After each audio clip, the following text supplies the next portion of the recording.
Next topic है हमारा अभिप्रेरणा। अभिप्रेरणा अंग्रेजी भाषा के मोटिवेशन शब्द का हिंदी अनुवाद है जो मूल लैटिन भाषा के मोवेर शब्द से बना है, जिसका संदर्भ क्रियाकलाप की गति से। अभिप्रेरणा की मुख्य विशेषताएं। अभिप्रेरणा एक आंतरिक अवस्था है जो काल्पनिक होती है। यह किसी खास क्रिया के करने की ओर दिशा निर्देशित करती है। अभिप्रेरणा के फलस्वरूप व्यक्ति में कुछ क्रियाएं उत्पन्न होती है। यह उद्देश्य प्राप्ति तक जारी रहती है, वह आवश्यकता पूर्ति के बाद समाप्त हो जाती है। अभिप्रेरणा व्यवहार चयनात्मक और लक्ष्य निर्देशित होती है। यह व्यक्ति के अप्रिय स्थिति की ओर ले जा सकता है।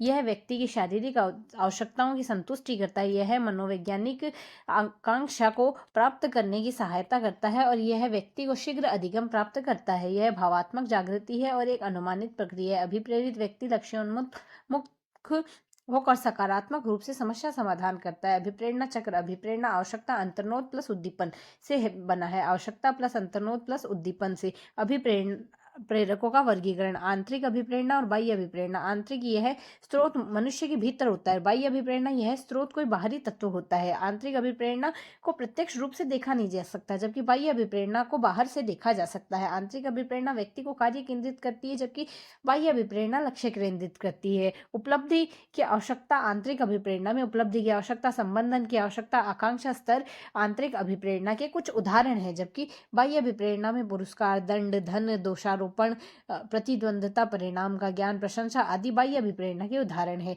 जैविक व मनोसामाजिक अभिप्रेरणा। जैविक अभिप्रेरणा जैविक कारकों से संबंधित है, मनोसामाजिक पर्यावरणीय कारकों से संबंधित है। उदाहरण है मुख, प्यास, भूख, प्यास, काम अभिप्रेरक, मलमूत्र त्याग। और मनोसामाजिक में उपलब्धि, संबंधन, शक्ति, जिज्ञासा, अन्वेषण व आत्मसिद्धि अभिप्रेरक की आवश्यकता है।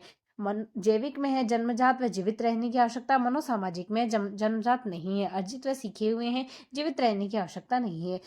यहाँ से जैविक में आएगा सार्विक व सार्वभौमिक, जबकि मनोसामाजिक में आएगा सार्विक व सार्वभौमिक नहीं है। जैविक में आएगा यहाँ से व्यक्ति में स्थिति बनाने का गुण होता है, जैसे होमोस्टैटिक्स में स्टेसिस में आएगा संतुलित शारीरिक स्थिति, जबकि यहाँ से मनोसामाजिक में आएगा समस्थिति से कोई संबंध नहीं है। मुख्य मनोसामाजिक अभिप्रेरक होगा संबंधन अभिप्रेरक। दूसरों को चाहना व भौतिक रूप से उनके निकट आने की चाह को संबंधन कहते हैं।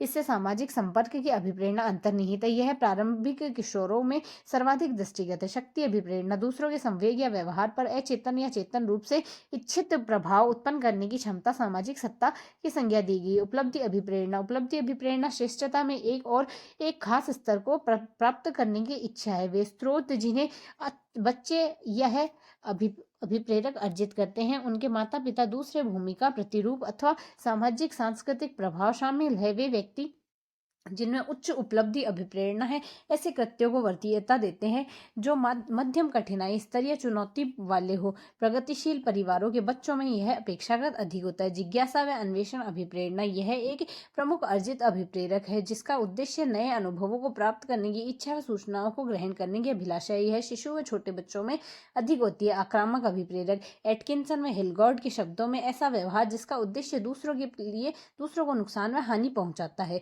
अनुमोदन अभिप्रेरक। व्यक्ति द्वारा धनात्मक मूल्यांकन प्राप्त करने की आकांक्षा ही अनुमोदन अभिप्रेरण है। 6 वर्ष से कम उम्र के बच्चे में माता पिता, विद्यालय अवस्था में शिक्षक, किशोरावस्था में साथियों का अनुमोदन प्रबल होता है। चिंता ह्रास।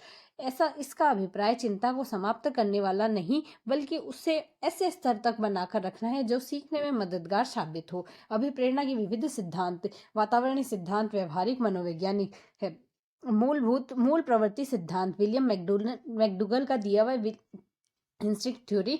मूल प्रवृत्ति सिद्धांत विलियम मैकडूगल का दिया हुआ 14 मूल प्रवृत्तियां व संबंधित संवेगों की सूची तैयार की है। शरीर क्रिया सिद्धांत मॉर्गन का है। निष्पत्ति प्रेरणा सिद्धांत मैक्लीलैंड का है। आंतरिक प्रेरणा सिद्धांत हॉर्लो का है। अंतर्नोद सिद्धांत क्लार्क हल का है। मनोविश्लेषणात्मक सिद्धांत फ्रायड का है। स्व यथार्थीकरण सिद्धांत अब्राहम मैस्लो का है। आवश्यकताओं को की सोपानिकी। व्यक्ति निम्नतम स्तर से प्रारंभ करता है, वह आवश्यकताओं की पूर्ति के साथ उच्च अभिप्रेरणा स्तर को प्राप्त करता है। निम्न में आएंगे शरीर क्रियात्मक आवश्यकता, सुरक्षा की आवश्यकता, आत्मीयता की आवश्यकता। उच्च में आएंगे सम्मान व आत्मसिद्धि। महत्वपूर्ण इसकी परिभाषा है मॉर्गन, किंग, विज व स्कॉपरल का है। अभिप्रेरणा से तात्पर्य एक प्रेरक व कर्षण बल से है जो खास लक्ष्य की ओर व्यक्ति के व्यवहार को निरंतर ले जाए। बैरोन बर्न किंटोविज है, बैरल बर्न किंटोविज के है। यहाँ से अभिप्रेरणा एक काल्पनिक आंतरिक प्रक्रिया है जो व्यवहार के लिए शक्ति प्रदान करते एक खास उद्देश्य की ओर व्यवहार को ले जाती है। गुड के अनुसार